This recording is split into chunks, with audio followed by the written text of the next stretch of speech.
नमो भगवते वासुदेवाय। नमस्कार दोस्तों, आज के इस वीडियो में हम जानेंगे साल 2025 में माघी पूर्णिमा किस तिथि को पड़ने वाली है, दिन और वार क्या होगा, पूजा का शुभ मुहूर्त क्या होगा, स्नान और दान का मुहूर्त क्या होगा, इस दिन हमें कौन सी वस्तु जरूर ही दान करनी है। अपार धन संपदा के लिए इस दिन शिवलिंग पर एक चीज अवश्य ही चढ़ाएं, इससे धन में अथाह वृद्धि होती है। मानसिक शांति के लिए इस दिन कुछ विशेष कार्य करने हैं, वो कौन से कार्य हैं वह भी जानेंगे। चंद्रोदय का मुहूर्त क्या होगा वह भी जानेंगे। आइए वीडियो को हम स्टार्ट करते हैं। नमस्कार दोस्तों, कैसे हैं आप सभी। उम्मीद करती हूँ आप सभी स्वस्थ होंगे, सुरक्षित होंगे और आप सभी के उत्तम भविष्य की कामना करते हुए आज का ये वीडियो स्टार्ट करती हूँ। वैसे तो सभी पूर्णिमा बहुत ही ज़्यादा विशेष होती है। सनातन धर्म में अमावस्या और पूर्णिमा का महत्व बहुत अधिक होता है। उस पर भी माघी पूर्णिमा बहुत ज़्यादा मंगल फलों को देने वाली होती है। माघी पूर्णिमा यानी कि माघ माह में पड़ने वाली पूर्णिमा, इसी दिन गुरु रविदास का जन्म भी हुआ था। माघ का माह विशेषकर भगवान श्री हरि को समर्पित होता है। इस दिन जो लोग कल्पवास करते हैं उनका भी समापन होता है, यानी कि उनके भी उद्यापन का समय आ जाता है। माघी पूर्णिमा के दिन अमृत स्नान भी है, तो इसलिए भी इस दिन की महत्ता बहुत अधिक बतलाई जाती है। देखिए, पूर्णिमा तो वैसे ही बहुत विशेष होता है। पूर्णिमा के दिन भगवान श्री हरि माँ लक्ष्मी की विशेष रूप से पूजा उपासना की जाती है, क्योंकि इस दिन भगवान श्री हरि और माँ लक्ष्मी कहते हैं कि पृथ्वी लोक पर भ्रमण करने के लिए आते हैं। ऐसा शास्त्रों में बतलाया गया भी है कि इस दिन जितने भी देवी देवता होते हैं वो सभी और साथ ही भगवान श्री हरि स्वयं ही गंगा जल में निवास करते हैं। इसलिए गंगा जल के स्पर्श मात्र से ही मनुष्य सभी पापों से मुक्त हो जाता है तथा सभी सुखों से पूर्ण होता है। यही कारण है कि माघी पूर्णिमा के दिन स्नान और दान की महिमा अनंत बतलाई जाती है। साल 2025 में पूर्णिमा तिथि का प्रारंभ 11 फरवरी की शाम को 6:55 पर होगा, जो कि इसकी समाप्ति 12 फरवरी की रात्रि 7:22 पर होगी। माघी पूर्णिमा का उत्सव हम सभी 12 फरवरी को मनाएंगे। दिन बुधवार होगा। साथ ही साथ जानते हैं इस दिन चंद्रोदय का समय क्या होगा, क्योंकि पूर्णिमा का दिन है। इस दिन चंद्रमा की भी विशेष रूप से आराधना की जाती है। इस दिन चंद्रोदय का समय संध्या कालीन 5:22 पर होगी। जिन भक्तों की कुंडली में चंद्र दोष है या फिर मन अशांत रहता हो, उन्हें इस दिन चंद्रमा को अर्घ्य अवश्य ही देना चाहिए।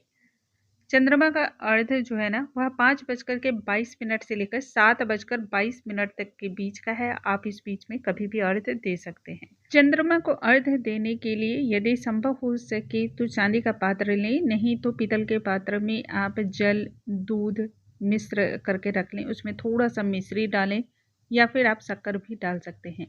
गंगा जल डालें, यदि आपके पास त्रिवेणी का जल है तो वह भी आप उसमें डाल सकते हैं। थोड़ी सी सफ़ेद तिल डालें, पुष्प सफ़ेद डालें और फिर चंद्रमा को अर्घ्य दें। स्क्रीन पर मंत्र आ रहा है, उस मंत्र के द्वारा ही आप अर्घ्य दें, ज़्यादा शुभ होता है।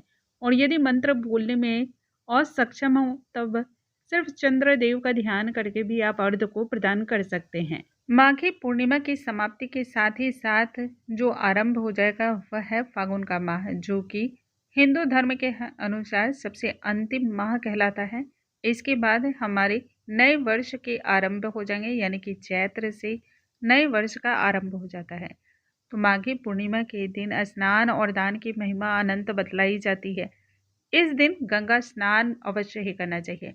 कहते हैं यदि मनुष्य गंगा के जल का स्पर्श भी कर लेता है ना, तब भी वह सभी प्रकार के जाने अनजाने जो भी पाप होते हैं उन सभी से वो मुक्त हो जाता है और सुख सौभाग्य में वृद्धि होती है। इस दिन गंगा में स्नान यदि किसी कारणवश आप ना कर पाए तो घर में ही आपको नहाने वाले जल में काले तिल और गंगा जल मिला करके स्नान करना चाहिए। माघ के माह में जिस प्रकार से गंगा का जल का महत्व होता है, ठीक उसी प्रकार से काले तिल का भी विशेष महत्व होता है। स्नान करने के पश्चात अपने पितरों को तर्पण देना चाहिए।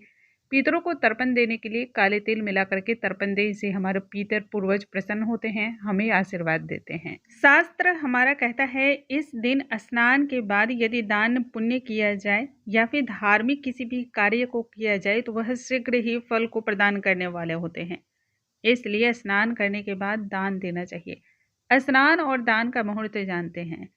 स्नान दान का जो मुहूर्त है वह सुबह 5:19 से लेकर 6:10 तक का है। दान हमें तिल, भोजन, गुड़, घी, यथासंभव दक्षिणा, गौ का दान इत्यादि करना चाहिए। जरूरतमंदों को दें, योग्य ब्राह्मण को दान दें। दान करने के पश्चात साफ स्वच्छ वस्त्र धारण करें। पूर्णिमा का दिन है, आप श्वेत वस्त्र या फिर पीले रंग के वस्त्र धारण करके इस दिन भगवान सूर्य देव को जल अर्पण करें। उसमें काले तिल और गुड़ डाल करके भगवान सूर्य देव को अर्घ्य दें। तत्पश्चात भगवान श्री हरि माँ लक्ष्मी की पूजा अर्चना करें। इस दिन स्वामी सत्यनारायण भगवान की पूजा करके कथा का श्रवण अवश्य ही करें। इससे मन मस्तिष्क जो होता है ना वह शांत होता है और चित्त भी प्रसन्न होता है। इसका प्रभाव बहुत ही तेज होता है। इस दिन किसी भी एक मंत्र का जाप कम से कम 108 की संख्या में करना चाहिए।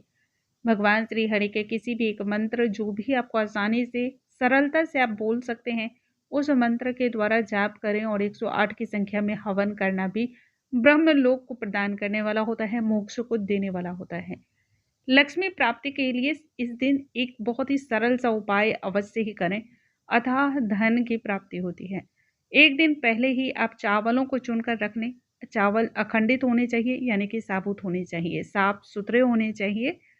108 की संख्या में चावल के दाने ले लें और माघी पूर्णिमा के दिन लक्ष्मी प्राप्ति की कामना करते हुए शिवलिंग पर एक एक दाने को आप शिव के पंचाक्षर मंत्र या फिर भगवान शिव के किसी भी एक मंत्र के द्वारा चावल के दाने अर्पण करें।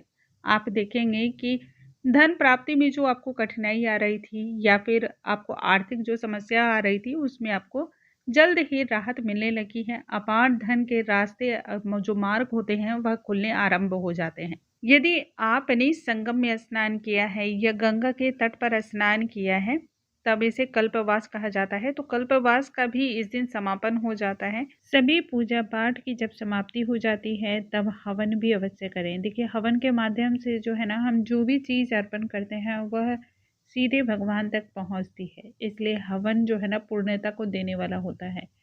तिल और गुड़ के द्वारा हवन करें, इससे लक्ष्मी की भी वृद्धि होती है, वंश की भी वृद्धि होती है। इस दिन दीप दान भी अवश्य करना चाहिए। पीपल में दीप दान, भगवान श्री हरि माँ लक्ष्मी के निमित्त दीप दान, पवित्र नदियों में दीप दान, शिवालय में दीप दान करना अति ही श्रेष्ठ होता है। गौशाला में दीप दान करना चाहिए।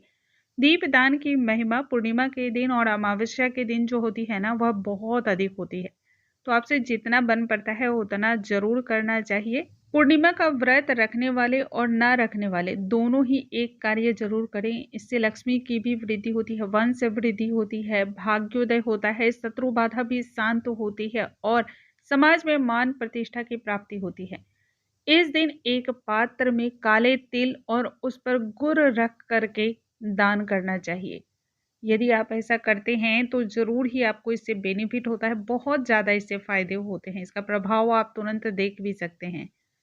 उम्मीद करती हूँ आज का ये वीडियो आपको बहुत पसंद आया होगा। यदि वीडियो पसंद आया हो तो इसे लाइक करना बिल्कुल ना भूलें।